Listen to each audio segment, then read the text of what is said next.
So in the first game of the season, San Antonio Spurs looked pretty damn exciting against the Golden State Warriors as they spoiled their Kevin Durant debut fun as they blew him out, and Kawhi Leonard looked like the next Michael Jordan. Up to this point, Kawhi has still been great. He might be the second best player in the league right now. 26 points, efficient from everywhere, being more of a ball handler for the San Antonio Spurs now. Simplifying their offense a little bit. They still do run their off-ball stuff, and they move the ball around better than almost anybody in the NBA. But there are some more Kawhi Leonard isolation, post-up, pick-and-roll moments, and he's good enough to do it, so that's fine. LaMarcus Aldridge has also been very good, pick and pops, pick and rolls, post-ups. However, the Spurs are currently 6-3 at the moment, and I think based on the past couple of games, including some losses to some other quality Western Conference teams, specifically the Clippers as well as the Rockets, I think it's okay to be concerned about the Spurs, rhyming accidentally. Not in the sense of like they're not going to win a lot of games, like they're probably still going to win around 50 games or so in the regular season, but it's more so in the postseason. I mean, last year they won 67 games, had the best defense in the NBA, as well as a historically great defense, and then they lost to Oklahoma City because they're too damn slow. And I think the too damn slow thing creeped up again against the Los Angeles Clippers, where they got blown out. And I think the combination of Blake Griffin and DeAndre Jordan were just too damn fast for Pau Gasol and LaMarcus Aldridge to deal with. I mean, there's a specific play I'm looking at right now where Blake Griffin is running on the fast break, Pau Gasol is sprinting at half court, and Griffin finishes at the rim. And that brings me just to Pau Gasol in general. I didn't like the Gasol signing when I heard about it. I wouldn't mind it if he came off the bench and played like 20 minutes a game just for offense, because he can still post up, he can grab an offensive rebound, he can catch and finish inside, and he is a nice passer. But defensively, it's pretty bad for Gasol at this point.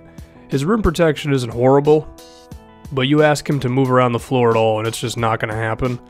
And against a guy like Blake Griffin and a front court like the Clippers, which is the most athletic front court in the NBA, Gasol just can't hang around in a game like that. I mean, he's getting beat up floor. He'll get beat in Chris Paul pick and rolls all day. Like, I don't think Pau Gasol is a plus for you if he's playing more than like 25 minutes a game tops.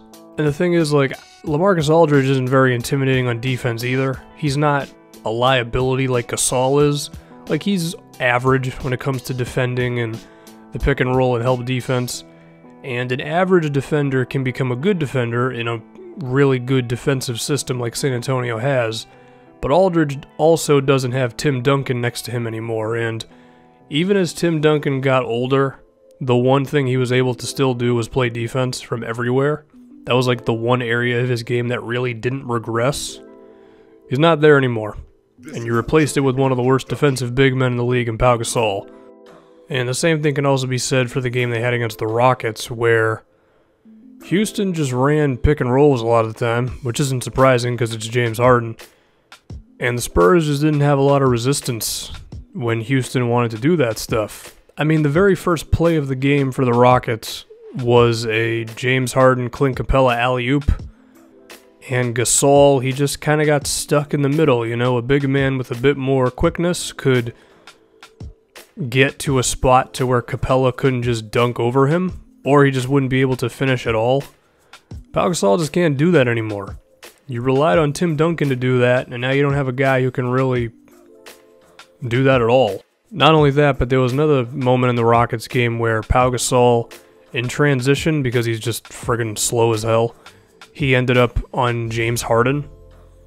And of course he had no chance. Harden just pulled up for three, and Gasol just got caught in no man's land. That's another problem. If you're a big man who's not fast enough to get down the floor and you end up switched onto a guard, that just makes it really tough for you to play defense consistently, because if you miss a shot and then you're getting switched onto James Harden, or not even James Harden, a guard who's half as good, that's just something you can't have consistently and be a good defensive team. So basically, Pau Gasol's not good in defense. That being said, the Spurs do have a big man in Dewayne Dedmon, who is playing about 15 to 20 minutes a game at the moment for him. who I would actually like to see them start because he's athletic and he's a defender, which is exactly what they need in their starting front court. And interestingly enough, Dewayne Dedmon playing in about 10 less minutes than Pau Gasol per game is only 2 rebounds behind him, and he actually is averaging more block shots. And that's just what defense tells you in the stats. When you actually watch the game, you can see how much quicker and how much better Dedmon is laterally than Pau Gasol as well. So I think you got to get Dewayne Dedmon in there right away. It'll help out LaMarcus Aldridge. It'll get you more athletic up front. It'll increase your defense. And then you can use Pau Gasol offensively off the bench, who I think can still be good. I mean, I mentioned before the post game, decent enough 15-foot jumper. The passing from the post, I still think Gasol has value. I just don't think he's a starter anymore. So I think that can make him better defensively. But they do have another problem. It's Tony Parker. Tony Parker, as of right now, is averaging 6 points, 4 assists, on 31% from the field. So Tony sucks. He's out with something, I don't know. The fact is, Tony Parker, his game for the longest time was determined by speed and quickness to get by his defender, usually in a pick and roll to where he could finish inside. Because he was a damn good inside finisher, even if he's not like super big or athletic. And if he can't get by guys anymore, his chances of being effective are pretty low. Because of course he doesn't have an outside shot. So it's not like he can make up for his regression with that. So as a result, Tony just is not the plus player that he once was. Now you're looking at Patty Mills to be your starting point guard now, and I think Mills is a better player than Tony at this point because at the least he's an outside shooter, which given that Kawhi Leonard is now your primary ball handler, it's nice to have a shooter at the point guard position. So this could be a situation of like, you know, the wing player dribbles the ball a lot and the point guard doesn't need the ball in his hands. Except usually with a guy like that, you want him to be really good defensively. Patty Mills is okay on defense. He's not horrible, but he's not really locked down either. But at the same time, if you roll with Dewayne Dedmon as your starting 5 and you improve there, maybe it'll make the team overall better defensively. Now, if you are going to roll with Patty as your starting point, I think you ask Kawhi Leonard to do a lot of ball handling and a lot of playmaking. Funny enough, over the last 5 games, Kawhi is averaging 7 assists. Each of his last 5, he's put up over 5 assists per game, so it's not like he just had one huge assist game. So if Kawhi Leonard can be the primary ball handler who's being your playmaker as well, then I think Patty Mills does work at the point guard spot because it's a guy that Kawhi can kick out to while he still does his pick and rolls and his post-ups and all that good stuff. Now where does that leave Tony Parker?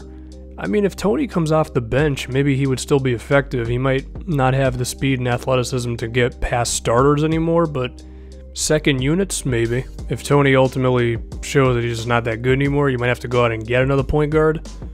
But I think that's probably the decision I would make, is have Patty Mills start and have Tony come off the bench. So I think those are the 2 big moves they need to make right now, is they need to have Patty Mills be your full-time starting point guard. Dewayne Dedmon needs to start over Pau Gasol to give you more defense and athleticism.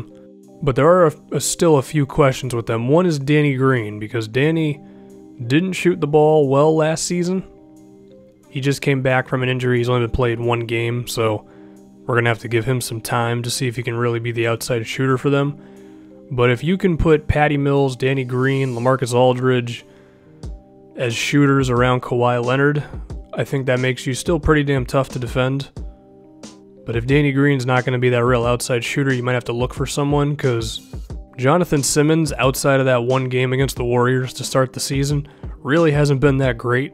Not from outside, at least. And then there is Manu still. I like him as the ball handler off the bench, but he could play off ball with Kawhi as well, but he can't really be your starting shooting guard at this point in his career. That might be another move they have to make, I don't know. So I think with the Spurs, they have a couple of moves they definitely have to make right now, which is get Dedmon in there over Gasol, have Gasol help you out off the bench, get Patty Mills in there over Tony Parker. He's already in there because Parker has an injury, but once Parker comes back, do that full time. And then hopefully Danny Green can just be a shooter for you. Now, do I think all of this combined gives them a real chance against Golden State or the Clippers.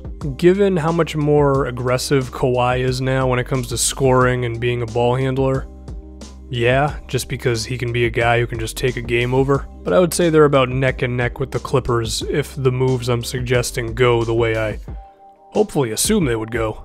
So the Spurs are good. They're going to be one of the top teams in the West. But I do think they have to make some internal changes.